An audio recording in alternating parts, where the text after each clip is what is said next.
Palabra del Señor, Claudio. Muy bien, seguimos leyendo el Evangelio según San Juan.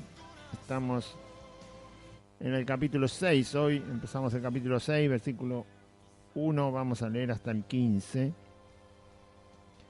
San Juan, Evangelio según San Juan, capítulo 6, versículo 1 al 15. Dice la palabra del Señor de esta manera. Después de esto, Jesús fue al otro lado del mar de Galilea, el de Tiberias, y le seguía gran multitud porque veían las señales que hacían los enfermos. Entonces subió Jesús a un monte y se sentó allí con sus discípulos. Y estaba cerca la Pascua, la fiesta de los judíos. Cuando alzó Jesús los ojos y vio que había venido a él gran multitud, dijo a Felipe: ¿de dónde compraremos pan para que coman estos? Pero esto decía para probarle, porque él sabía lo que había de hacer. Felipe le respondió: 200 denarios de pan no bastarían para que cada uno de ellos tomase un poco. Uno de los discípulos, Andrés, hermano de Simón Pedro, le dijo: aquí está un muchacho que tiene 5 panes de cebada y 2 pececillos. Mas, ¿qué es esto para tantos? Entonces Jesús dijo: haced recostar la gente. Y había mucha hierba en aquel lugar, y se recostaron como en número de 5,000 varones. Y tomó Jesús aquellos panes, y habiendo dado gracias, los repartió entre los discípulos, y los discípulos entre los que estaban recostados, asimismo de los panes, cuanto querían. Y cuando se hubieron saciado, dijo a sus discípulos: recoged los pedazos que sobraron, para que no se pierda nada. Recogieron pues, y llenaron 12 cestas de pedazos, que de los 5 panes de cebada sobraron a los que habían comido. Aquellos hombres entonces, viendo la señal que Jesús había hecho, dijeron: este verdaderamente es el profeta que había de venir al mundo. Pero entendiendo Jesús que iban a venir para apoderarse de él y hacerle rey, volvió a retirarse al monte él solo. Muy bien. Hasta ahí leemos hoy. Es Evangelio según San Juan, capítulo 6, versículo 1. Capítulo 6, versículo 1 hasta el versículo 15, que es uno de los relatos de las 2 veces que está registrado en la vida de Cristo, la multiplicación de la comida. Posiblemente lo haya hecho más veces, no lo sabemos, porque el mismo Juan, que escribe el Evangelio, dice que Jesús hizo muchas cosas más en presencia de ellos mismos, de sus discípulos, pero no se escribieron todas. Sí se escribieron las 2 veces que Jesús alimentó a una multitud, no teniendo prácticamente nada en sus manos, ¿no? En comparación a la cantidad de gente que había, no era nada lo que había. Pero Jesús hizo el milagro, hizo que la comida se multiplicara y se multiplicara y se multiplicara y siguiera multiplicándose hasta que fue la cantidad suficiente para alimentar a toda esa gente, y es más todavía, hasta que sobró. Muy bien. Este es otro de los milagros, de las señales que vemos en el Evangelio según San Juan. La primera fue: Jesús transforma el agua en vino, allí en Caná de Galilea. Después el Señor dice que en Jerusalén hizo muchos milagros y señales, pero no se registran. También el Señor vuelve a Caná de Galilea y sana al hijo de un oficial del rey, que estaba moribundo y a punto de morir, a la distancia, sin siquiera ir a donde estaba, porque el padre fue a buscar a Jesús para que le ayudara. a que su hijo no muriera y no murió. Después el Señor vuelve a Jerusalén y en el estanque de Betesda sana a un paralítico que hacía 38 años que estaba paralítico. Lo sana justamente allí en el estanque, enfrente del estanque, en algún lugar del estanque donde había una multitud de enfermos. Y después de este otro milagro aparece este. No quiere decir que es lo único que Jesús hizo, pero aparece este según el relato que Juan, inspirado por el Espíritu Santo, escribe. En el capítulo 5 Jesús había hecho el milagro de sanar al paralítico, habla a los judíos durante una parte bastante larga del capítulo 5, diciéndole que Él es el Hijo de Dios, que es igual a Dios, que es igual al Padre, que todo lo que el Padre hace, Él lo hace, que todo el juicio se le dio el Padre a Él, que Él tiene poder para resucitar muertos, que le da vida al que quiere, que tiene vida en sí mismo como el Padre. Se compara tanto al Padre que, bueno, no queda otra duda de que Jesús es Dios. Y habla de que su testimonio es verdadero, explica cuál es el testimonio que demuestra que lo que Él dice acerca de sí mismo, que es el Hijo de Dios, y Dios, igual al Padre, los testimonios que hay son la palabra y las obras del Padre que Él recibió del Padre para hacerlas en la tierra. Y bueno, y ahí sigue todo. Finalmente termina el capítulo 5. Y ahora empieza el capítulo 6, que justamente dice el versículo 1, después de esto qué? De que Jesús había sanado al paralítico y que había enfrentado a estos judíos que no lo querían ni ver a Cristo, ¿no? Eran sus enemigos en Jerusalén. Después de esto Jesús fue al otro lado del mar de Galilea, así que Jesús vuelve otra vez a Galilea para estar ahí predicando el Evangelio, como hacía siempre el Señor. Iba por todas partes, aldeas, pueblos, ciudades, caminos, lugares de monte, de cualquier otro lugar, a la ribera, a la orilla del mar de Galilea. Estuvo muchas veces ahí. Sanó muchos enfermos también alrededor del mar de Galilea, en una y otra ribera no ribera, sino orilla del mar, de ese pequeño mar interno que hay ahí. Y ahí se encontraba. Así que el Señor volvió a Galilea y se fue al otro lado del mar de Galilea. No del lado donde llamó a los discípulos, sino que cruzó el mar para el otro lado. Y le seguía una gran multitud, dice, porque veían las señales que hacía en los enfermos. O sea, la gente ya se había expandido la noticia de que Jesús podía sanar cualquier enfermedad. Entonces, ahí estaban la gente presta a seguir a Cristo, a ver, no solo para que alguien que tuviera un pariente cercano, conocido, vecino, que estuviera enfermo, lo pudiera llevar a donde estaba Jesús, porque Jesús sanaba toda enfermedad, no había ninguna enfermedad que el Señor no pudiera sanar, sino que la gente lo seguía porque nunca había visto eso, nunca se había visto. O sea, es algo que no ha conocido el mundo, no lo ha conocido sino de la mano de Jesús. El mundo no ha conocido nunca esto que Jesús hacía. No lo conocieron antes de Cristo, ni tampoco lo conocieron mucho después de Cristo. Salvo, ya le dije, los discípulos y los apóstoles hicieron señales y prodigios mientras predicaban el Evangelio, porque el Espíritu Santo confirmaba la palabra del Evangelio que predicaban haciendo señales y prodigios. Pero no es lo mismo que lo haga Pedro que lo haga Jesús, ¿sí? Porque Pedro dependía de Jesús para que el milagro ocurriera y Jesús no dependía de nadie para hacer un milagro porque es Dios. Bueno, cuando la mujer que tenía el flujo de sangre toca a Jesús sin que nadie la viera, Jesús reclama y dice, ¿quién me tocó? Y le dicen, todo el mundo te está apretando y vos preguntás, ¿quién te tocó? Jesús dice, no, alguien me ha tocado porque ha salido poder de mí. ¿Sí? El poder que sanó a la mujer salió de Él. No es que tenía que venir del Padre, ¿no? Llegar a Cristo y de Cristo pasar por la túnica, porque ya tocó el borde de su manto, Y recién ahí la mujer puede recibir el poder como si fuera una conexión de cables eléctricos en una casa.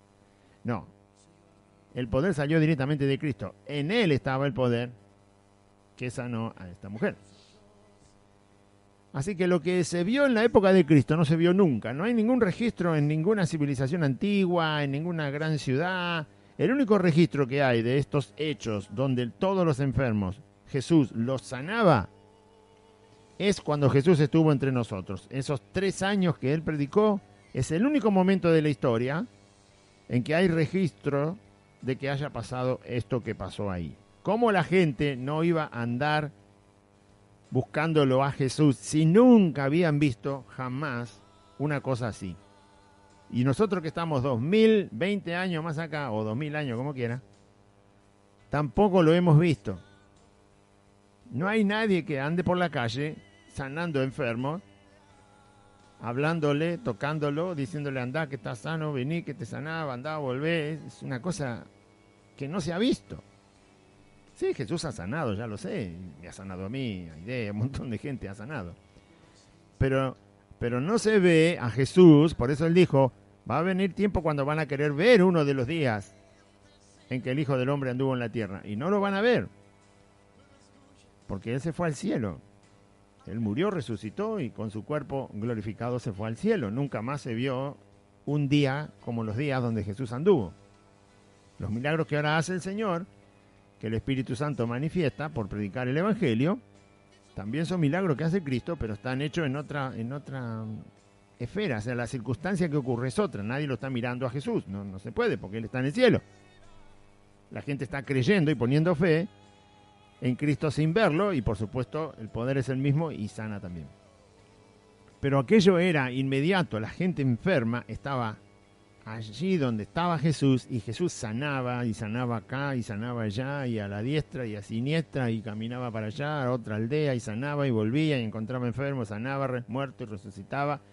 No importa qué clase de enfermedad había, endemoniados, toda clase de enfermedades, porque aquí el texto dice que la gente lo que le admiró fue cómo sanaba a los enfermos. ¿Sí? Por eso la multitud lo siguió, porque es un hecho que no ocurrió nunca. Nunca. Por lo tanto, la gente estaba ahí. Y no volvió a repetirse. De la manera que lo hizo Cristo, no se volvió a repetir jamás. ¿Cómo no va a estar la gente? ¿Qué haría usted si pasaría eso hoy? Por supuesto que estaría también buscando dónde está Jesús. Porque es algo que nos sorprende. Viene a estar entre nosotros y nosotros nunca habíamos visto semejante cosa.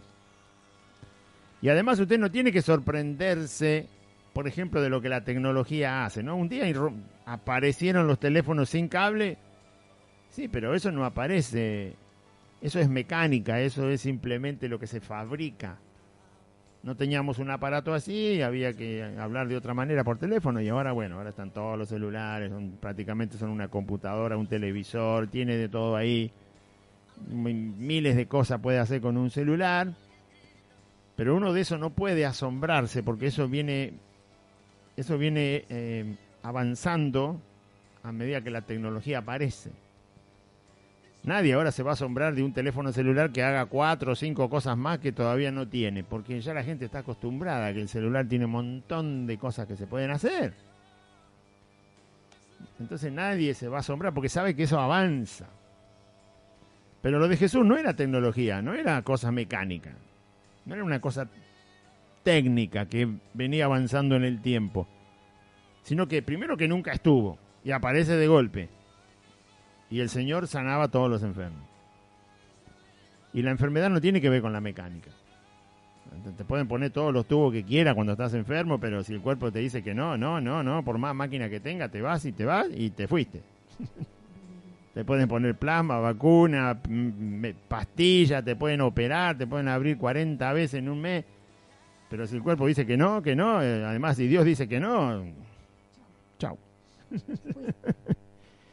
¿Sí? La medicina no es una cosa mecánica, más bien es una cosa química. Es química, porque los medicamentos son químicos. Si responde, bien. Si no responde, bueno, listo. Entonces, pero Jesús sanaba cualquier enfermedad. Y la gente se asombró. Y la gente lo siguió. Tenía motivos reales para andar donde andaba Cristo. Usted y yo haríamos lo mismo si hubiéramos estado en aquel tiempo que Jesús estuvo en Israel y nosotros hubiéramos estado por ahí dando vuelta y enterándonos que Jesús sanaba cualquier enfermedad. Eso atrajo a la gente. Pero lo atrajo con una justa razón, de que es una señal que nunca hubo en el mundo. Nunca hubo. Entonces, la gente va. Somos humanos, nunca vimos eso. Bueno, vamos a verlo, vamos a estar ahí. Es lógico de pensar que la gente iría. Justamente Jesús dijo que esas obras daban testimonio de que Él era el Hijo de Dios y que Dios lo había enviado. Justamente esas obras no se repiten. Porque no hay otro Hijo de Dios. Nosotros somos hijos de Dios, pero por la adopción, por la fe. Somos pecadores rescatados por la gracia de Dios. No somos hijos de Dios obteniendo la naturaleza de Dios. Yo no soy Dios, si no transformaría este lápiz, no sé, en un pollito al espiedo. Pero no puede. ¿No? Entonces, no somos el Hijo de Dios, nosotros somos hijos. Porque el Espíritu Santo nos hizo nacer por haber creído en Jesucristo. Pero no tenemos la naturaleza de Dios como Satanás le mintió a Eva. Vas a ser igual que Dios. No, eso es una mentira. Nadie va a tener la naturaleza de Dios jamás. Porque Dios es único, lo decía Jesús en el capítulo anterior. El único Dios verdadero, es el que está revelado en la Biblia, el Padre de Jesucristo, como le llama Él en las Escrituras. Mi Padre y vuestro Padre, si creéis en Él. Entonces, por eso Jesús, el Hijo de Dios, tenía como credencial justa de que las obras que hacía no las hizo nadie, ni las hará nadie jamás. Si yo voy a orar por un paralítico y le pido al Señor que lo sane, y oro, y el paralítico hace 40 años que no se levanta, y le pido al Señor, Señor, por favor, ten misericordia, sana a este varón que se ha arrepentido, y me quedo ahí orando, y la iglesia orando, y todos orando, y el Señor lo levanta y salta como un canguro. No fuimos nosotros, fue Cristo. Ni tampoco la iglesia, ni el ministerio, ni la oración, fue Cristo. Fue Cristo el que lo sanó. ¿Entiende? Esa es la diferencia entre los milagros cuando estaba Cristo y los milagros cuando ahora Cristo está en el cielo. Ahora el Espíritu Santo hace las señales y maravillas para darle gloria a Cristo. No somos, si fuéramos nosotros, bueno, me voy a todos los hospitales y dejo a todo el mundo sano. Y no puedo hacer eso, primero porque no tengo el poder. No tengo el poder para hacer eso. ¿Puede pasar si Dios quiere, no hay ningún problema. Pero no somos nosotros, lo dice Pedro, lo dice Juan cuando sanan al paralítico. ¿Por qué nos miran a nosotros si no es por nuestra piedad, no es por nuestra vida, no es porque somos personas buenitas y qué sé yo? Es Jesucristo el que ustedes mataron hace 40 días. Ese es el que lo levantó al paralítico. Muy bien, entonces la multitud, ¿por qué le seguía? Porque veían las señales que hacía en los enfermos. Todavía no habían visto una señal como la que iban a ver. Así que cuando uno recibe de parte de Cristo algo en su vida, tiene que estar preparado porque el Señor va a seguir haciendo cosas en nuestra vida y en la vida de la gente. Dios no acorta su mano para hacer milagros, señales, prodigios. La gente había visto las señales sobre los enfermos. Ahora iba a haber señales sobre los alimentos, los pocos alimentos que Jesús le trajeron a Cristo para alimentar a... Bueno, ahora vamos a llegar a esa parte. A un montón de gente.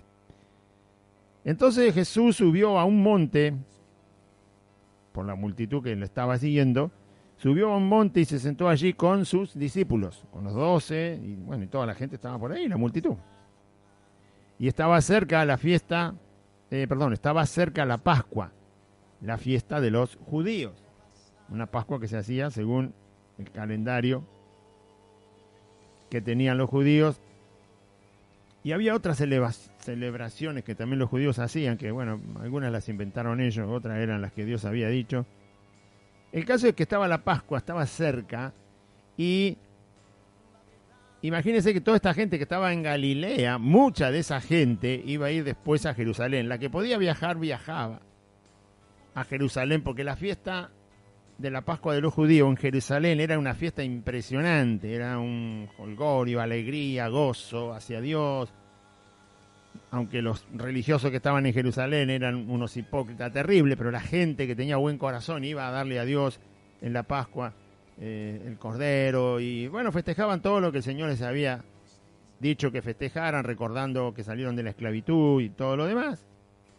Así que mucha de esa gente, de esa multitud, que se sabe que eran 5.000 varones, pero después hay que agregar las mujeres que también estaban allí, y los niños que también estaban allí.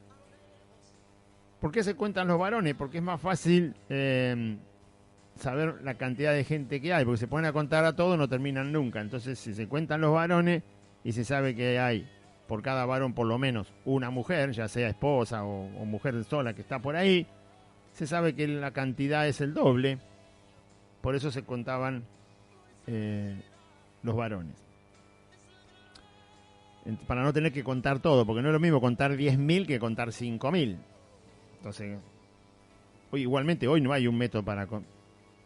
Si van al obelisco a hacer una marcha y se llena la 9 de julio, no se puede contar uno por uno. Es interminable hasta que alguien haga un satélite para que los cuente de allá arriba, las cabecitas, ¿no? Algún día lo van a hacer. Pero por ahora no se pueden contar 100.000 personas, 200.000 personas. Es imposible, si están todos juntos. Tampoco lo era en aquella época. Entonces contaban los varones. Y era fácil saber cuánto era la cantidad total, porque de seguro o había mujeres por cada varón, o había niños por cada varón, o adolescentes por cada varón. Entonces, esta gente que estaba con Cristo, que se calcula que eran más de 10.000, por los varones, las mujeres y los niños, mucha de esa gente iba a ir a Jerusalén. Así que iba a ver el milagro de Cristo, que Cristo iba a hacer con los panes y los peces. Esta gente iba a ir a Jerusalén porque está cerca la Pascua, dice ahí. Estaba cerca la Pascua.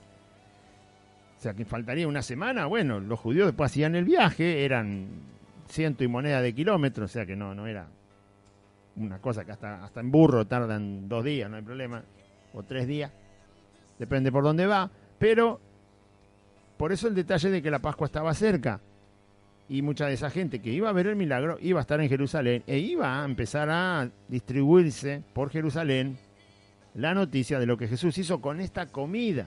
Todavía no había pasado nunca esto. Lo de los enfermos sí. Pero multiplicar comida, multiplicar algo, bueno, en este caso era comida. Pero multiplicarlo a tanta cantidad como lo hizo Jesús, la señal se iba a hacer conocida en todo Israel. Porque los judíos no solo tenían que ir a Jerusalén, sino que tenían que ir por el camino a Jerusalén.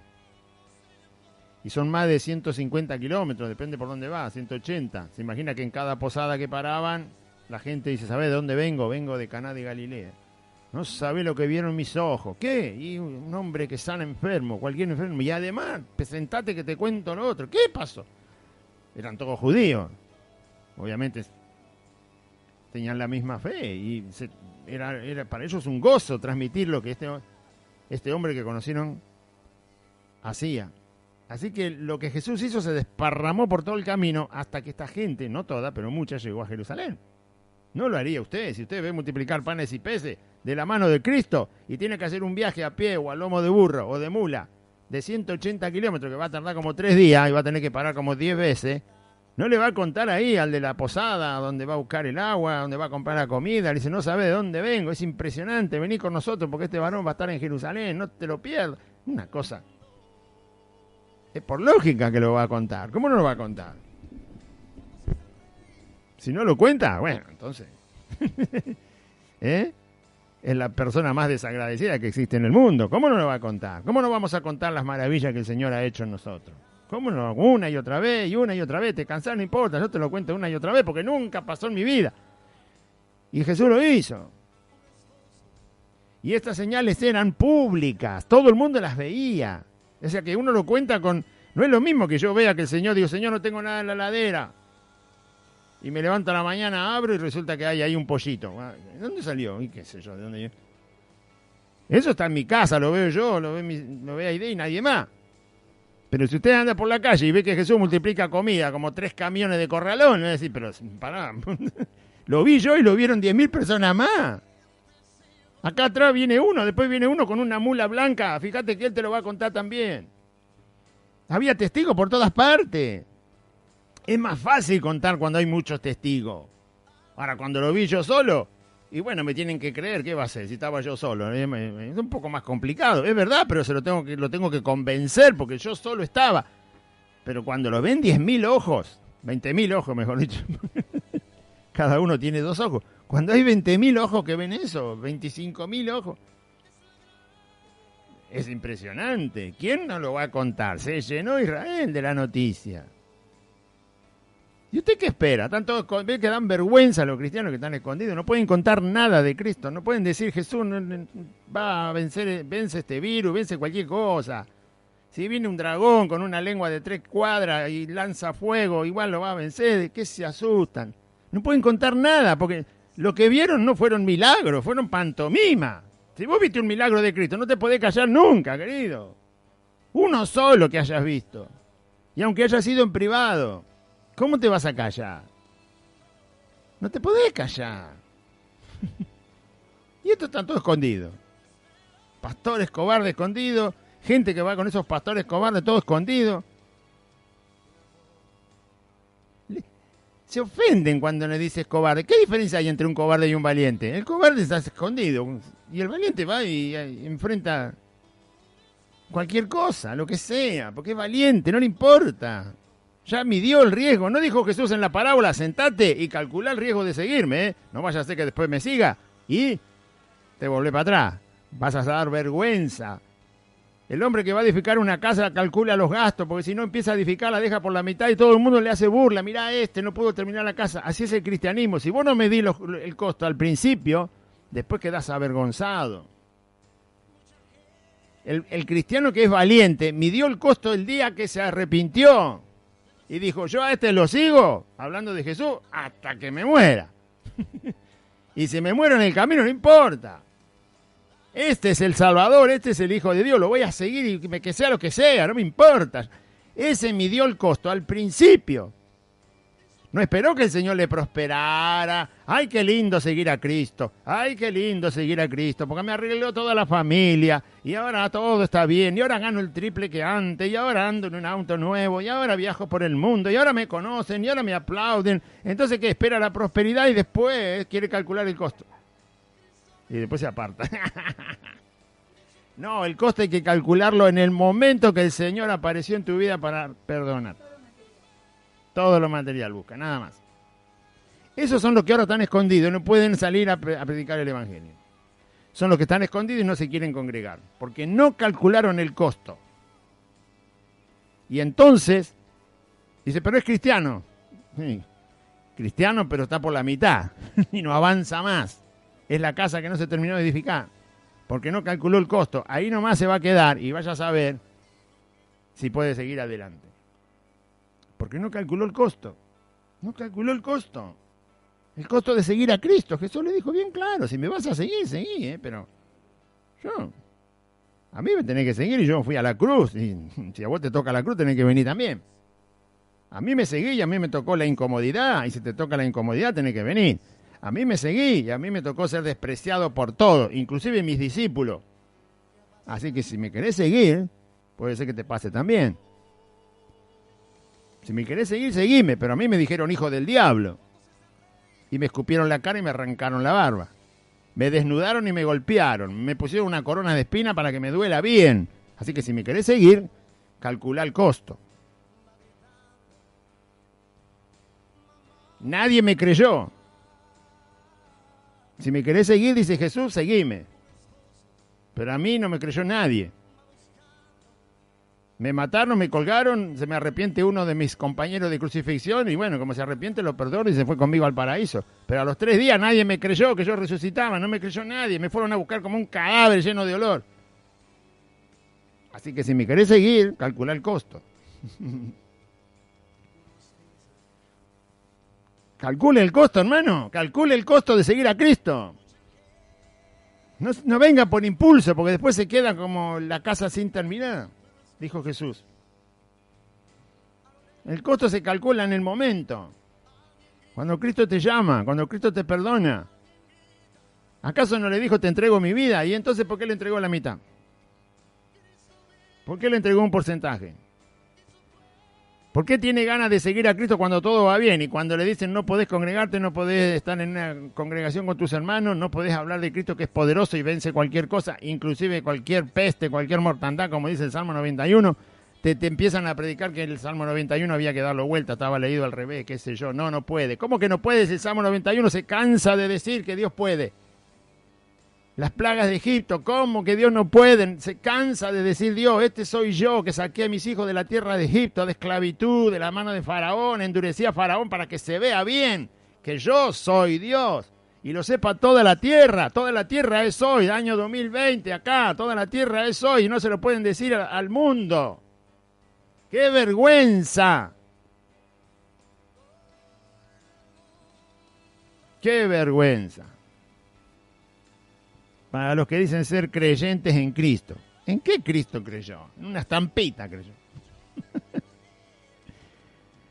Bueno, así que esta gente que se iba a ir a la Pascua, por eso hice todo ese despliegue de cosas, que quizás usted se aburra, pero bueno, llévelo a la realidad de hoy. No se quede en aquel día que los judíos estaban siguiendo a Cristo. Tráigalo a hoy. Esto es para aprender. Juan dice esto es para que crean y creyendo en el Hijo de Dios tengáis vida eterna. ¿Qué se quiere trasladar al pasado para estar ahí viendo los panes y los peces? La enseñanza está ahí para nosotros. No puedo volver al pasado. Sé que pasó, es verdad, porque el Espíritu Santo dejó esto escrito por la pluma de Juan, el apóstol. Así que esto me tiene que inspirar a mí a creer. Tiene que llenar la fe que ya me dio Jesús. La palabra tiene que llenar la fe, tiene que hacerla crecer. Y el amor. Y esta gente seguro que por el camino de 180 kilómetros se la pasó hablando. Lo vieron en Galilea, al norte de Israel. Multiplicar los panes y los peces y se fueron con ese milagro en los ojos, en el estómago y lo fueron contando cuando llegaba la Pascua, que viajaron a Jerusalén. Así que si usted ve un milagro de Dios, ¿qué hace? ¿Se lo calla? No, lo tiene que contar. Lo tiene que contar acá, allá, donde vaya, lo tiene que contar. Cuente la verdad, no invente, porque a algunos resulta que el Señor le sanó de algo y agregan ahí, hacen una fanfarria, ya están mintiendo, quieren contar lo que Jesús hizo y mienten en el testimonio. No, diga exactamente lo que pasó, diga exactamente lo que pasó.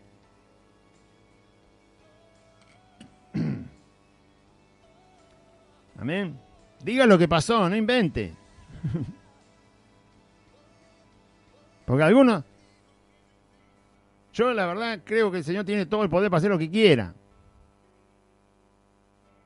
Pero están enfermos, van al hospital, van a la clínica, van a la obra social, le hacen 45 análisis, le empiezan a dar pastillas hasta por los oídos, lo internan, lo operan una vez, sale más o menos, lo vuelve a operar, sale más o menos, lo vuelve a operar, sale más o menos, lo vuelve a operar, lo operan, lo tienen 40, 100 días ahí. El creyente, digo, el que es creyente, no estoy hablando de alguien al cual vos le tenés que orar porque no tiene fe, para que el Señor lo sane. No, estoy hablando del creyente, el que ya es hijo de Dios y se congrega. Resulta que te abrieron 40 veces el estómago, te dieron 45.000 pastillas, 75 sueros y que esto que el otro, y después sale y dice, me sanó el Señor. No, diga la verdad, cuente todo. ¿Qué tiene vergüenza de que lo operaron 40 veces? Al incrédulo sí, que lo operen 50 veces y oramos para que el Señor lo salve y no se muera, pero es incrédulo, ese no se sabe, no sabe nada de la fe. Diga que el Señor permitió que lo abran 40 veces los cirujanos y que le dieran 45.000 pastillas y que le pusieran 45.000 cosas químicas en el cuerpo y después el Señor tuvo misericordia de usted y no se murió. Diga la verdad. Una cosa que el Señor permita que te sanen abriéndote 40 veces el abdomen o que el Señor te sane sin que te toque nadie.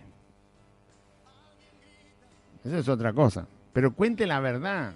Cuente la verdad. No me tocó nadie, el Señor me sanó. No me dieron pastillas ni medicamentos y el Señor me sanó. Cuente lo que pasó. No invente. Porque si inventa, está mintiendo. Y si está mintiendo, ¿qué testimonio hay de Cristo? No, cuente lo que pasó. Si fue al médico, cuente que fue al médico. Si le hicieron 10 cirugías, cuente que le hicieron 10 cirugías. Y lo que pudo hacer el cirujano, lo hizo el cirujano. Y lo que no se podía hacer, entonces lo hizo Cristo. Entonces cuente lo que pasó. No invente. Los testimonios no son para inventar, son para darle gloria al Señor. Cuando alzó Jesús los ojos, entonces estaba cerca la Pascua, la fiesta de los judíos. ¿Por qué pone Juan esto? Por lo que yo le acabo de decir. La gente iba a hacer más de 180 kilómetros y en el camino iba a contar lo que iba a ver ahora. Cuando alzó Jesús los ojos y vio que había venido a él gran multitud, se le ocurrió algo al Señor. Probar a sus discípulos, porque sus discípulos estaban empezando a caminar con él. Nunca habían visto enfermos sanados, el agua en vino, convertida. Sanidades habían visto. La señal del agua en vino la vieron. Pero nunca habían visto multiplicar algo. Todavía no lo habían visto. Entonces, como se venía el milagro, el Señor habla con Felipe. Si usted quiere recibir un milagro, más vale que lo esté escuchando al Señor, ¿no? Porque lo que el Señor nos deja ver aquí es que Él quería probar a Felipe, quería mostrarle al Felipe en lo que iba a hacer, pero primero lo interroga. El Señor no tiene necesidad de que Felipe le dé ningún consejo para alimentar a 15.000 personas prácticamente. Por supuesto que no lo necesita, pero sí nos está enseñando algo. Si usted está esperando un milagro del Señor, acá Felipe no estaba esperando ningún milagro, él pensaba que Jesús iba a despedir a la gente, estaba en otra cosa, ¿no? No sabía. Sí sabía que había sanado a los enfermos, pero no sabía qué cosa tenía Jesús en su mente para hacer. Como nosotros tampoco sabemos qué tiene en la mente el Señor para hacer mañana. Pero una cosa que sí debemos aprender es que Felipe tuvo que escuchar lo que Jesús le preguntó. Esto quiere decir que yo tengo que escuchar la palabra. Yo tengo que oír al Señor en su palabra. Porque no me imagino lo que va a hacer. Imagínese si mañana Dios quiere hacer un milagro y usted ni enterado está porque Felipe no lo sabía. Y si Dios quiere hacer un milagro en mi vida y yo ni enterado estoy porque no sé lo que va a hacer. No me va a decir todo el tiempo Jesús lo que quiere hacer. Es una cosa ridícula. No lo va a hacer, porque el Señor no necesita decirme lo que va a hacer. No necesita, lo hace porque Él quiere. Es Dios. Ahora, yo no tengo que averiguar qué va a hacer Cristo mañana en mi vida o en su vida. Lo que tengo que saber es que Felipe tuvo que escucharlo a Jesús. Por eso Jesús le habla. Porque va a ver qué cosa responde Felipe. El Señor le presenta el problema a Felipe. No lo va a resolver Felipe, lo va a resolver Jesús. Pero más allá de lo que sea la palabra de Dios que yo tenga que escuchar, usted lea la palabra de Dios y esté atento a lo que Dios dice en su palabra, porque es Dios el que habla. Conózcalo, porque mañana, porque Dios le puede estar probando también como lo probó a Felipe. Usted que dice que no se puede congregar porque sus pastores, entre comillas, no lo dejan por el coronavirus, por el contagio, ¿por qué no se lee el Salmo 91 ahora? ¿Quién se cree que escribió ese salmo? Y el que escribió el salmo, sí, ¿quién le dijo que lo escriba? ¿Quién inspiró al que escribió el Salmo 91? ¿Quién fue el que le dijo que escribiera eso? El mismo Jesús que le está preguntando a Felipe, ¿qué vamos a hacer, Felipe, con toda esta gente? Imagínense el Salmo 91. No dice quién lo escribió, pero el Espíritu Santo le dijo al que escribió el Salmo 91, ¿cómo nos vamos a cuidar de tanta mortandad que hay en este mundo? Y entonces el autor dijo, y el que habita al abrigo del Altísimo, el Espíritu Santo no. ¿Hay algo seguro en este mundo para confiar y estar tranquilo? Y el que habita al abrigo del Altísimo, ese morará bajo la sombra del Omnipotente. Ese estará seguro. Y otra pregunta, como Jesús le pregunta a Felipe, ¿y podrá librarle de algo que venga de repente y sea mortal? Él te librará del lazo del cazador. Y así sigue el Salmo. Dios le inspiró al que lo escribió. Pero lo inspiró basado en qué? En que Dios es absolutamente poderoso para proteger de cualquier cosa que sea mortal. Todo el Salmo 91 habla de cosas que te quitan la vida. No está hablando de te va a dar provisión, te voy a bendecir, como le dijo a Abraham, y vas a tener muchos hijos y muchos nietos. No está hablando de eso, está hablando de todas las cosas que te pueden quitar la vida. El Salmo 91 habla de eso, de las cosas que te matan. ¿Lo leyó alguna vez? Y después están las promesas de Dios. Pero habla que nosotros somos mortales en el mundo y hay miles, millones de cosas que nos pueden matar. Además de Satanás, que le gusta andar tirando dardo por ahí. ¿No? Que solo si Dios lo deja me va a poner un dedo encima. Entonces, ¿en qué fue inspirado el que escribió el autor? Estaba buscando de Dios una palabra verdadera de Dios que hablara sobre el tema de proteger la vida. Así que usted lea el Salmo 91, a ver qué conclusión saca, si Dios va a hacer eso o no. Felipe tuvo que escuchar a Jesús. ¿Qué hacemos con esta gente para darle de comer? Y qué sé yo, dijo Felipe. ¿Para qué me preguntás a mí? Para ver qué es lo que vos creés, Felipe. Para ver qué es lo que vos creés, Felipe. El Salmo 91 está para que usted lo lea. A ver qué es lo que usted cree. ¿Qué cree? Si no cree nada del Salmo 91, tire la Biblia a la basura y vuélvase ateo. Pero no ande claudicando en dos caminos, como dijo Elías, lo que seguía Nabal. Baal es Dios, Baal es Dios. No, Jehová es Dios, le dijo Elías, y ahora te lo voy a demostrar. Tu Baal es nada. Ese no puede hacer nada. El mundo te va a proteger. Ah, sí, mirá vos. No, el Señor del Salmo 91, Cristo, nos va a proteger. Pues lo prometió Él. Así que lea el Salmo 91 y después saque su conclusión, como Jesús lo enfrentó a Felipe. Yo te hago una pregunta, Felipe, a ver qué es lo que estás creyendo. ¿Qué es lo que estás creyendo, Felipe? Y eso que tenía Jesús al lado. Usted puede leer el Salmo 91 de acá hasta el año 3000 y Jesús no se le va a aparecer al lado, pero Felipe lo tenía al lado. Así que más bien que creamos por la palabra. Y cuando alzó Jesús los ojos y vio que había venido a él gran multitud, dijo a Felipe, ¿de dónde compraremos pan para que coman estos? Pero esto lo decía Jesús para probarle, porque él, Jesús, sabía lo que había de hacer. Jesús ya sabía que iba a multiplicar los panes y los peces. Pero pregunta a Felipe para probarlo. Tiene todo el derecho el Señor de decir, léete el Salmo 91, hijo mío. Y después mañana anda a congregarte. Porque yo estoy probando tu fe, a ver si me crees o no me crees. Vos tenés que saber si me crees, no yo ya sé si me crees, dice Cristo. Pero vos tenés que saber si me estás creyendo. Y lee cualquier cosa que diga que yo soy el dueño de la vida y yo protejo. Lee San Marcos capítulo 16, ahí al final. Lee el Salmo 23, que también habla de que Dios nos libra de la muerte. Lee, hay muchos salmos que hablan de eso. Lee el Nuevo Testamento. Escuchá lo que yo digo y después vamos a ver qué es lo que crees. Felipe, escúchame. Vamos a darle de comer a esta gente con qué.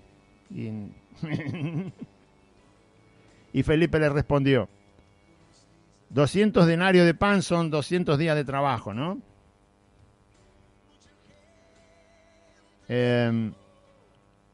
Se ve que lo que tenía Judas era el tesorero, parece que más o menos llegaba a 200 denarios de pan.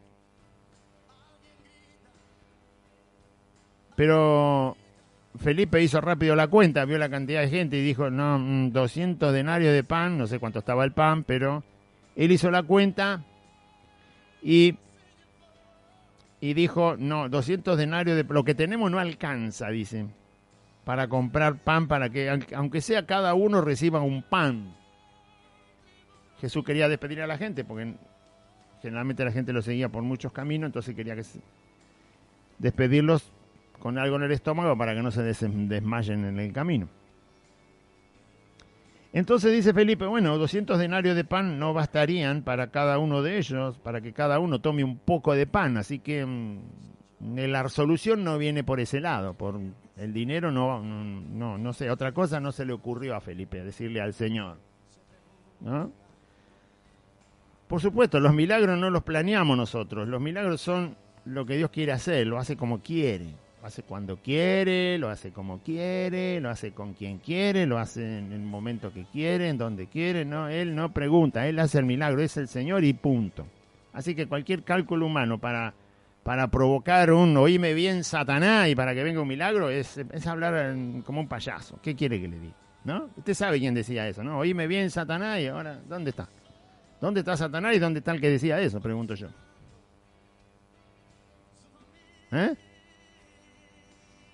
Dos personajes de un circo. No, los milagros no se planean, los milagros los hace el Señor como quiere Él. Nosotros oramos y le creemos al Señor que es poderoso para hacer cualquier cosa, pero Él decide cómo hacerlo. Es el Señor, amén. Bueno, así que 200 denarios no va. Guardemos la plata porque no alcanza. Busquemos otra forma. Bueno, seguramente parece que Felipe le habrá dicho, andaba por ahí Andrés, y dice, el Señor está preocupado por darle de comer a esta gente. Me preguntó, ¿de dónde vamos a sacar? No está esa conversación, pero aparece Andrés. O Jesús habló muy fuerte, pero la Biblia dice que al que quería probar era Felipe, no Andrés. Así que como Felipe se quedó sin respuesta, fue a buscar ayuda. Y encontró otro que tenía menos fe que él. El Señor si el Señor me está probando mi fe, yo me las tengo que arreglar. Está probando mi fe y yo tengo que arreglármelas con lo que el Señor está haciendo en mi vida. Porque Él está probando mi fe. Y después mañana va a probar la suya. Cuando Dios nos está probando, es un asunto personal. No tengo que ir a buscar 40 hermanos para que me ayuden en la prueba de fe que el Señor está haciendo conmigo. La ayuda de los hermanos en la oración es por otra cuestión.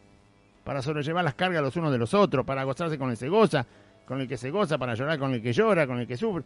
Es una cuestión de comunión y de cuerpo. Pero cada uno llevará su propia carga, dice en la Biblia. Así que Felipe parece que fue a buscar a Andrés. Andrés, vení, ayúdame porque el Señor dice, ¿con qué le vamos a dar de comer a la gente? ¿Le quiere dar de comer a la gente? A mí no me alcanza la plata. Le pregunté a Judas, que es el tesorero, no hay más que eso no alcanza. Andrés. Así que los hermanitos que están escondidos, ¿a quién le piden ayuda? A otro hermanito que está escondido. ¿A dónde van a ir así, hermano? Por favor, levántese en el nombre del Señor Jesús. Congréguese. En la última reunión que tuvimos el domingo, a los hermanos le estaba compartiendo, hermano, siga congregándose. Porque usted está obedeciendo a Cristo, honrando a Jesucristo que le salvó. Y usted, nosotros los que estamos congregados acá y en algún otro rincón que solamente el Señor sabe dónde están sus hijos verdaderos, pero nosotros que nos estamos congregando, somos nosotros los que le podemos decir a los otros y animarlos a que se congreguen, no ellos a nosotros. Ellos a nosotros no nos van a decir nada porque nosotros estamos obedeciendo a Cristo. Entonces, no escuche nada de aquel que no se esté congregando, porque usted se está congregando. Él que no se está congregando lo tiene que escuchar a usted que se está congregando. Y anímelo a que se congregue. Y si le llega a responder, mi pastor no me deja, bueno, vaya y dígale a su pastor que lo deje. Nosotros podemos animar a los que están sin congregarse, no ellos a nosotros. Porque ya desde que empezó este problema seguimos congregados. No nos paró nada ni nadie porque el Señor dice que hay que congregarse y punto. Él es el Señor, entonces nosotros le podemos decir al otro, no ellos a nosotros. Este fue el error de Felipe. Él no tenía fe y fue a buscar a Andrés que tenía menos fe que él. Acá nos dice que lo fue a buscar, pero ¿de dónde salió Andrés? Si el Señor no le preguntó nada a Andrés, se lo preguntó a Felipe. El Señor quería probar a Felipe. No quería probar a Andrés, a Felipe lo quería probar. Así que si el Señor quiere probar mi fe, bienvenido sea. Vamos, Señor, ¿cuál es la prueba? ¿Cuál es la tribulación? Acá estoy, vamos a ver qué fe tengo. Y cuando quiera probar la fe de mi hermano, y bueno, que se regocije mi hermano, porque el Señor va a probar su fe para que usted, hermano, sepa qué fe tiene. Esta fue una linda prueba para millones. Y el 90%, 99% está escondido. Fue una prueba. ¿Qué van a hacer si les mando un virus? ¿Qué van a hacer si permito una mentira? Porque el mundo está lleno de mentiras, que esa mentira salga por todos lados, porque el mundo miente, Dios no miente. A ver qué van a hacer, ¿le van a creer a la mentira o me van a creer a mí? Dijo el Señor Jesús. Bueno, ahí tiene el resultado. Hay un montón de Felipe ahí, un montón de Andrés. El Señor lo probó en la fe y salió desaprobado. Desaprobado en la fe, desaprobado en la fe. Salieron desaprobados en la fe, pastores, ministros, presbíteros, ancianos, reverendo, evangelista, todo famoso en el evangelio, desaprobados, están todos encerrados. No todo. Hay pastores, por supuesto, que abrieron. Y los otros siguen cobardes, encerrados. No, y entonces se te ponen a hablar como si fueran, viste, un presidente. No, porque hay que seguir esto, hay que seguir lo otro, bla, bla, bla. El Señor sí, pero la palabra sí, pero el Señor sí, amén, se le dice a su palabra. No, que el Señor sí, pero no. Si hay pero, no hay amén. Al Señor se le dice sí y amén. ¿Qué es lo que dice tu palabra, Señor Jesús? Dice esto, yo digo sí y amén. ¿Cómo se hace? Listo, ayúdame y mandame, es tu palabra y yo digo sí, amén. No digo sí, pero... y el amén queda para el año que viene. No, es sí, amén. La palabra del Señor es en Él, en Cristo, sí y amén. Él existe, es verdadero. Entonces vino Felipe, uno de sus discípulos, Andrés, hermano de Simón Pedro, le dijo al Señor, a Jesús, aquí está un muchacho que tiene 5 panes de cebada y 2 pececillos, mas ¿qué es esto para tantos? ¿Qué es esto para tantos? ¿Por qué le hace esa pregunta? Si el mismo Señor había dicho, ¿cómo le vamos a dar de comer a tanta gente que está acá, Felipe? Y ahora viene Andrés y dice, bueno, sí, ya son muchos, Señor, pero si ya lo dije yo. Lo que pasa es que yo lo dije para probar la fe de Felipe y vos me lo venías a decir para probarme a mí. Vos me lo preguntás para probarme a mí. Probar al Señor, hay un mandamiento que dice, no tentarás al Señor tu Dios. Se lo dijo Jesús al diablo. Cuando quiso que se tirara de una altura impresionante y total, el Salmo dice que te va a guardar, que tus pies no pisarán piedra, bla, bla, bla, bla, bla.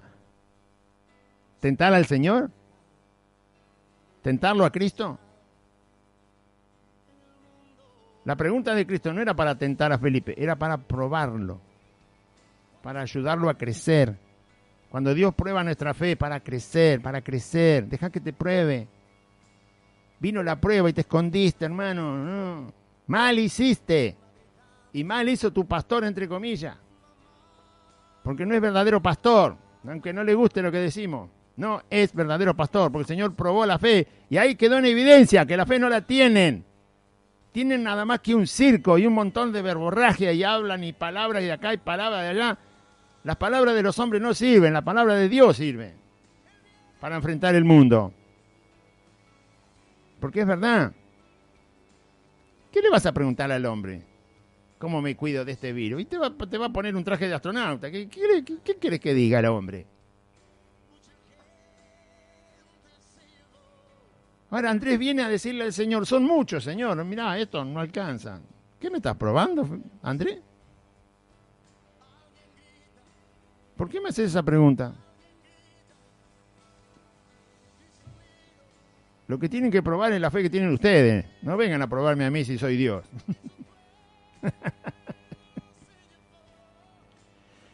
Los que seguimos congregados no es porque estamos probando si el Señor es Dios. Ya sabemos que es Dios. Él ha dicho que es Dios, Jesús.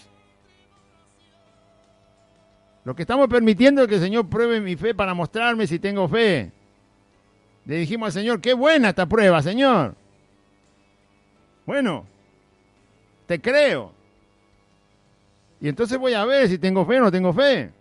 Gracias, Señor, por la prueba. Gracias por esto que pasó. O cualquier otra que vaya a pasar. Porque vino bien para ver la fe. A ver hasta dónde estoy en la fe.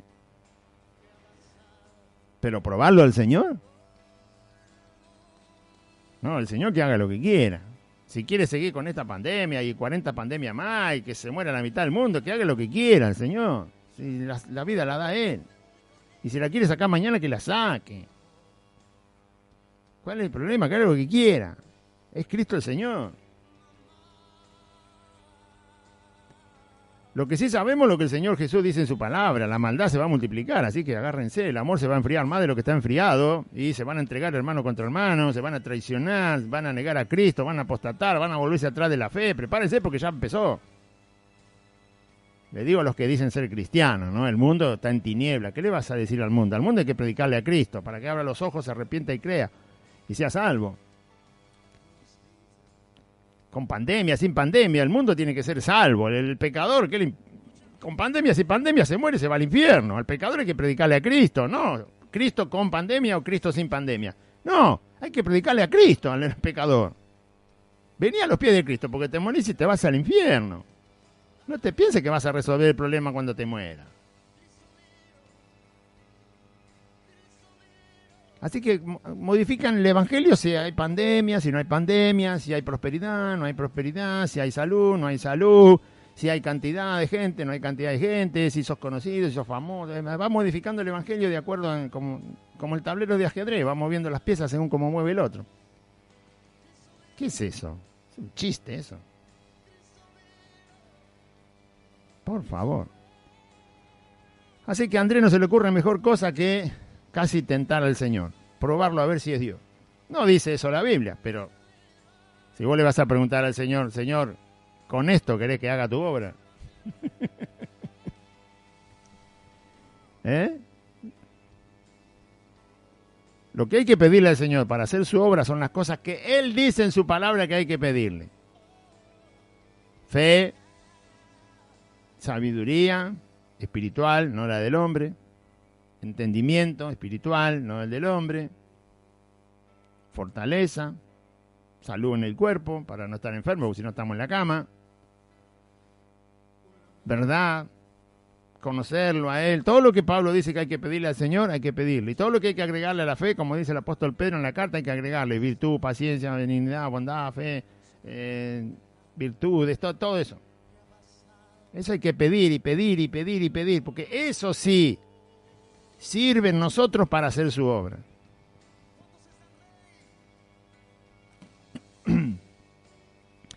Entonces, ¿qué hizo Jesús? Jesús le dijo, hagan sentar a la gente. En otro de los evangelios dice que la hizo sentar de a 50. Acá no lo dice, pero es muy probable que lo haya hecho. Y era más fácil contar a la gente también, si lo hacía sentar de a 50. Y había allí mucha hierba en aquel lugar, y se recostaron como en número de 5.000 varones. Estaba lleno de pasto, ¿no? Parece. Había mucha hierba. ¿Quién sabe por qué Juan dice el detalle este de la hierba? Había mucha hierba, había mucho lugar donde la gente podía sentirse cómoda. No era un matorral, había hierba de baja altura, como para que la gente pudiera recostarse, como cuando la gente va a hacer un picnic o sale a algún parque o algún lugar y se sienta ahí, toma mate y se come un sándwich. O sea, el lugar era cómodo para que la gente se recostara. Y Jesús hizo que separaran a la gente en grupos, porque después los discípulos iban a tener que estar caminando entre la gente para llevarle la comida. Por eso los hizo sentar en grupos, porque si no, ¿por dónde caminan? Iban a andar pisando a la gente. Así que había allí mucha hierba en aquel lugar y se recostaron como en número de 5.000 varones. Por lo tanto, es fácil calcular que había más de 10.000 personas. 12.000, probablemente. Que había que darle de comer. Había que darle de comer. No sé si una persona come 1 kilo de comida, pero es probable que sí lo pueda comer fácilmente. Usted se come 2 platos de fideo Los fideos ya están mojados, pesan más que cuando están secos. Tiene salsa, tiene un poquito de carne, se come el pan, se come la ensalada. Cualquiera puede comer 1 kilo de comida. Así que si había 12.000 personas, ¿cuánta comida necesita? 12.000 kilos. ¿Sabe cuántos son 12.000 kilos de comida? Necesita por lo menos 3 camiones de corralón, lleno hasta arriba. Un camión de corralón lleva 4.000 kilos, 4.500 kilos. Por supuesto depende del volumen que tenga lo que está llevando, pero la comida no es pesada en realidad. Como un ladrillo pesa 2 kilos, pero tiene un plato de fideo no pesa 2 kilos, pesará 1 kilo. Entonces, calcule que necesita 3 camiones por lo menos repletos hasta arriba, de esos que vienen en el corralón a su casa. 3 camiones de esos necesita repleto hasta arriba de comida. Eso fue lo que Jesús multiplicó. Además de lo que sobró.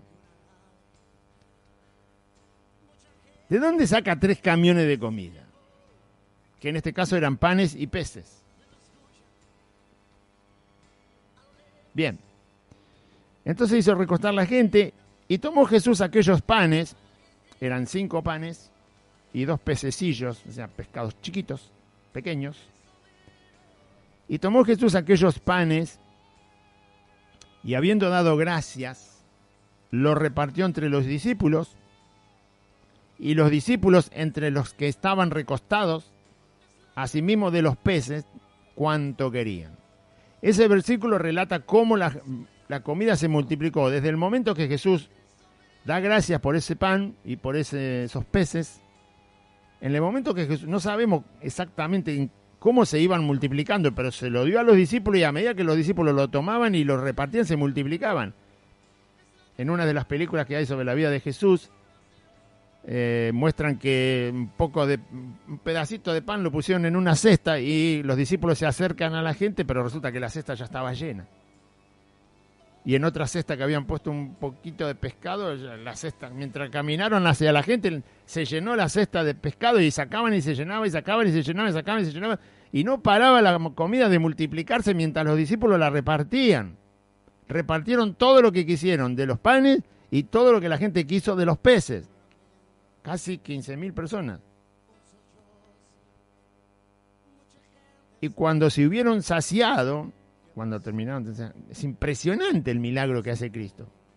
Él solamente da gracias. Y la comida se empieza a multiplicar. La materia se empieza a multiplicar. Esos peces se hacen miles de peces, esos panes se hacen miles de panes. Es inexplicable. Eso demuestra que es Dios. ¿Qué otra cosa puede demostrar? ¿Acaso Jesús salió a vender ese pan? ¿Estaba interesado en la ganancia? No, eso solo demuestra que Jesús es Dios. Y que hace lo que quiere con la materia, con ese pan. Y con ese pececillo, hace lo que quiere. Hizo tanto que sobró. Él a propósito hizo que sobrara. Porque Jesús sabía cuánta gente había ahí. Sabía todos los detalles, pero él hizo que sobrara. ¿Por qué hizo que sobrara? Por muchas razones. Primero, porque es el dador de todas las cosas. Y por lo tanto nunca puede ser escaso. El universo muestra, el cielo, el firmamento muestra que Dios no es escaso, es absolutamente proveedor de lo que quiere. Y lo puede hacer porque está ahí a la vista. O sea, si es creador no puede ser escaso. No puede ser escaso. Tiene que tener recursos inagotables. Pero esto no es para andar pensando en el dinero. Es que tiene todo recurso. Tiene recursos para sanar tu cuerpo, tiene recursos para darte sabiduría, tiene recursos para enseñarte su verdad, tiene recursos para que salgas a predicar el evangelio, tiene recursos de toda clase. También el monetario. Todo tiene recursos, Señor. Vida. Nos da casi 100 años de vida. A un cuerpo que si lo dejas 15, 20 días sin comer, se muere. Y si lo dejas 5 días sin agua, se muere. A un cuerpo que si le cerrás la nariz a alguien en 5 minutos, se muere. Y Dios le da 100 años de vida, prácticamente. Los recursos del Señor no tienen límite, no se agotan. Verso 12, y cuando se hubieron saciado, que se comieron todo, dijo a sus discípulos, recoged los pedazos que sobraron para que no se pierda nada. Y recogieron pues y llenaron 12 cestas de pedazos que de los panes. Recogieron pues y llenaron 12 cestas de pedazos que de los 5 panes de cebada sobraron a los que habían comido. 12 cestas de panes, cuando en realidad tenían 5 panes al empezar. Ahora había 12 cestas llenas. Una para cada discípulo, porque eran 12. Así no se olvidaban del milagro.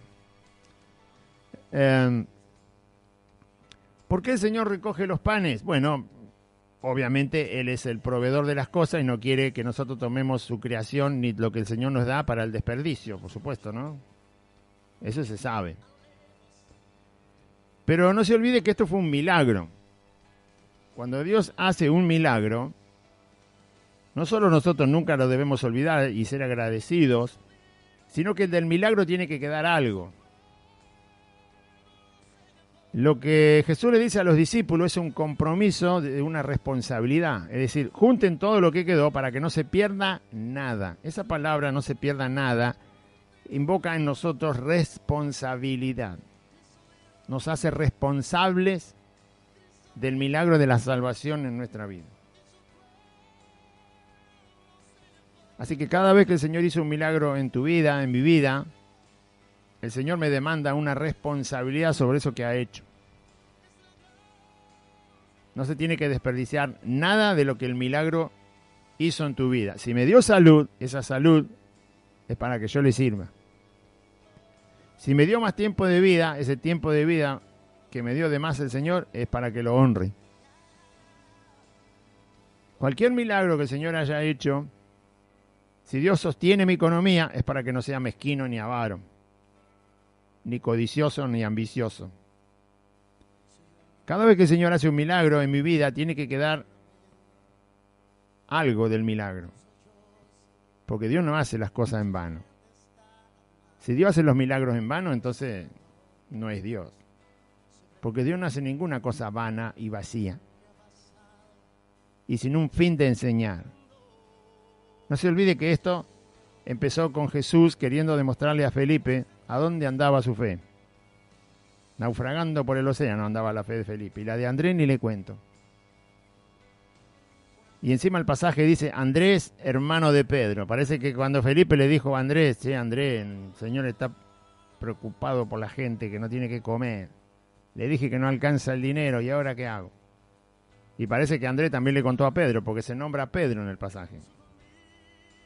Ya sabemos que Andrés es el hermano de Pedro. Lo dice antes en el Evangelio de Juan cuando empieza. ¿Por qué vuelve a repetir Juan que este Andrés, que vino con 5 panes y 2 peces y lo viene casi a tentar a Cristo a ver si es Dios o es capaz de hacer algo con eso, también se lo nombra a Pedro? Parece que Pedro también se enteró de que el Señor quería darle de comer a la gente y le preguntó a Felipe, cuando en realidad Felipe era el que estaba siendo probado. De 3 discípulos nos sacamos 1. ¿Ah? Bueno, entonces, como esto era para probar a Felipe, Felipe se llevó una cesta de pan y dijo, y ahora más o menos aprendí, ¿no? Claro, del milagro tiene que quedar algo, tiene que quedar que o yo estaba firme en la fe o no estaba firme en la fe, o tengo poca fe o no tengo nada de fe, o la fe que tengo es una fe armada como un teatro, o sostengo la fe con un grito, aplauso, medalla y beso, y teniendo un ídolo, sigo a un hombre y entonces tengo fe. ¿Cómo es tu fe? No, Dios hizo un milagro en mi vida. Muy bien, si Dios hizo un milagro en mi vida, honra a Cristo. No tengas ídolos. Confía en Él. Tiene que quedar algo del milagro. ¿Quién te sanó? Cristo. Bueno, entonces ¿por qué decir que te sanan los hombres? ¿Por qué decir que te sanó un ministerio? ¿Por qué decir que te sanó un evangelista? ¿Por qué decir que te sanó una reunión especial? ¿Por qué decir que te sanaste porque fuiste al retiro espiritual? Si te sanó Cristo, te sanó Cristo. ¿Tanto cuesta darle honra al Señor? ¿Se imagina a Felipe con la cesta de pan la tenía en la mano. Y pensar que hace un rato el Señor me preguntó con qué le iba a dar de comer. Y mirá, se fueron todos con el estómago lleno. Y encima yo me tengo que llevar una cesta llena de pan. Ahora estoy aprendiendo quién es Cristo, dice Felipe. No tiene límite, mi Señor. Su poder no tiene límite. Pero cuando uno dice que el poder de Cristo no tiene límite, no son solo palabras, lo tiene que llevar a la práctica. Tiene que creerle. Yo lo tengo que creer y usted lo tiene que creer. Y recogieron pues y llenaron 12 cestas de pedazos que de los 5 panes de cebada sobraron a los que habían comido. Aquellos hombres que entonces, viendo la señal que Jesús había hecho, los que comieron, todos, dijeron, este verdaderamente es el profeta que había de venir al mundo. No dijeron que este era el Hijo de Dios. Usted sabe que en otro lugar Jesús reprende a la gente porque después lo van a buscar al otro día y el Señor le dice, ustedes vienen por los panes y los peces, no porque la señal les demostró que yo soy el Hijo de Dios. Se olvidaron de quién soy. Acá lo tildan al Señor de profeta, pero no dicen que es el Hijo de Dios. Todavía, aún comiendo el propio milagro, porque esa comida era un milagro. Vaya a saber a dónde fueron a parar los primeros 5 panes de cebada que trajo el Andrés. Estaban, qué sé yo, desaparecieron entre todo lo que se multiplicó. Y los 2 pececillos también. Vaya a saber quién se comió los 2 pececillos originales, los primeros de todos. No sé. Pero esta gente comió el milagro. Lo comió. Lo tomó con la mano, lo comió. Y todavía no se dan cuenta que es el Hijo de Dios. O sea que el milagro a la gente a veces no la convence de que Cristo es el Hijo de Dios. No la convence. Porque no quieren arrepentirse, no quieren venir a Cristo. Dios es bueno y hace milagro. Pero tiene que quedar algo del milagro. Tiene que quedar la certeza y la firmeza de seguir a Cristo hasta el último día de nuestra vida. Y pase lo que pase. Esta gente dijo, este es el profeta. No, es el Hijo de Dios. Es profeta, pero es Hijo de Dios. Es profeta y es Dios. O sea, conocer a Cristo a media no sirve de nada. ¿Eh? Tener dudas acerca de Cristo. Acá la gente tenía que decir, este es el Hijo de Dios, como dijo Natanael cuando lo vio al Señor. Tú eres el Hijo de Dios, tú eres el Rey de Israel, tú eres el que prometió la Escritura, tú eres el Mesías, tú viniste de Dios mismo, no eres simplemente hombre. Acá le dicen es profeta. Lo único que podían ver en Cristo es que era un enviado de Dios como un profeta, como Elías, como Jeremías. Pero entendiendo Jesús que iban a venir para apoderarse de él y hacerle rey, porque con semejante milagro dijeron, ¿para qué necesitamos acá? Con este tenemos el país del mundo, el mejor país del mundo. Eso es lo que piensan muchos evangélicos, cristianos, que dicen, con Cristo me va todo bien y me paso una vida, pero chocho. Hacer a Cristo rey para lo material, como querían hacer esta gente. Vamos a hacerlo rey a este, porque este nos soluciona todo el problema de alimentos, de enemigos, de dinero, de trabajo, de enfermedad. Este nos soluciona todo. Esa es una visión mezquina de Cristo, no entender quién es Cristo y para qué te llamó. Y lo que hizo al salvar tu alma, que estaba ahí al filo de la condenación. No entendés nada. Así que Cristo está bueno porque solo me soluciona todo mi estándar de vida material mientras estoy acá en la tierra. Si no lo hace, entonces no lo puedo seguir porque no me arreglaste el problema. Señor, qué mezquino, qué avaro, qué falso. Ahora tienen que enfrentar una prueba y se esconden todo. No, claro, porque te cierran el lugar, los hermanos se pueden morir y te quedás sin membresía. ¿Quién te va a sostener? Vago, que no querés trabajar. Pastorucho vago. ¿No? Voy a perder la fama. Ay, cuidado. Mientras no pierda la ropa y quede desnudo en la calle. Y entonces querían hacerlo rey al Señor. Este nos soluciona todo. A Cristo no se lo sigue por eso. Él es Dios.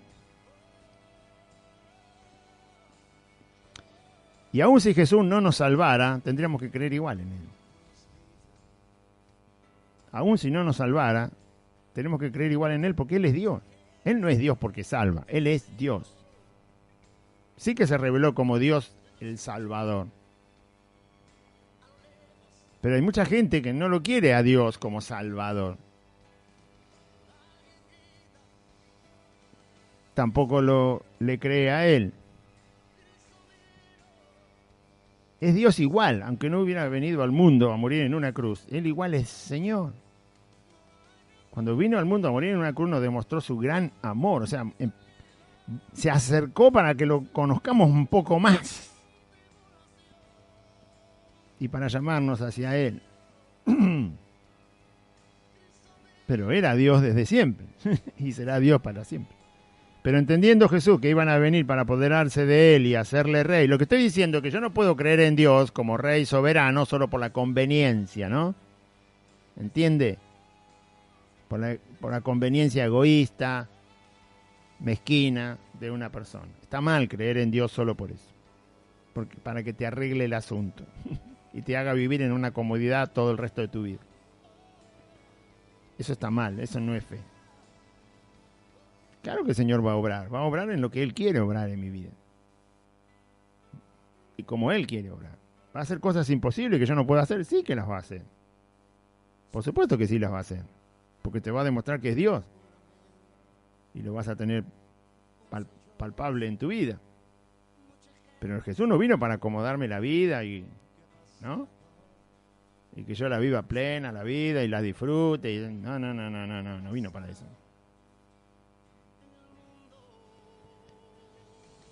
La Biblia dice para qué vino. Vine a buscar a pecadores al arrepentimiento, dijo el Señor. Pero entendiendo Jesús que iban a venir para apoderarse de Él y hacerle rey, volvió a retirarse al monte solo. Amén. Vamos a orar. Dígase conmigo, Padre Celestial, en este día escuché tu palabra y yo confieso que Jesucristo es el Señor y creo en mi corazón que Dios levantó a Jesús de los muertos. Te pido, Jesús, que perdones todos mis pecados, que me limpies de toda maldad y anotes mi nombre en el libro de la vida. Dame tu Espíritu Santo para andar en tus caminos. Gracias te doy, Señor Jesús. Y renuncio a Satanás, a los demonios, al pecado, al mundo, a la voluntad de mi carne, a la enfermedad y a la muerte. Y te doy gracias, bendito Dios y Padre, por Cristo Jesús, tu Hijo, mi Salvador. Amén. Y amén. Recuerde que estamos congregados jueves, sábado y domingo en Merlo Norte, Santa Fe 2540. Le invitamos, no tenga miedo, congréguese, sea valiente en el nombre del Señor, que para eso le salvó, para ser valiente y no cobarde. Así que le invitamos, congréguese junto con todos los hermanos que estamos aquí congregados en la calle Santa Fe 2540, entre Solané y La Prida, a 8 cuadras de la barrera de la estación de Merlo. Justo por la calle Solané, 8 cuadras, tiene que caminar. Y cuando llegue a Santa Fe, doble a la izquierda, calle de asfalto, la cuarta casa de Santa Fe 2540 y un pino muy alto. Lo va a ver allí en el frente. Aquí estamos, jueves, sábado, domingo, para la gloria de Cristo, nuestro Salvador, a quien le pertenece toda la adoración y la honra, por siempre. Dios le bendiga, audiencia, confíe en Cristo.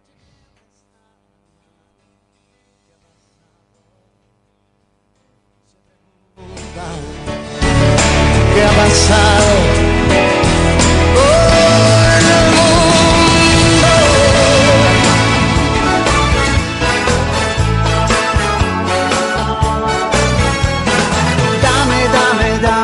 Dame todo lo que tú quieras. Hasta aquí compartimos Buenas Nuevas, un programa evangelístico, dinámico, reflexivo, pensado en usted y hecho con amor. Buenas Nuevas, creado y conducido por Aide y Claudio.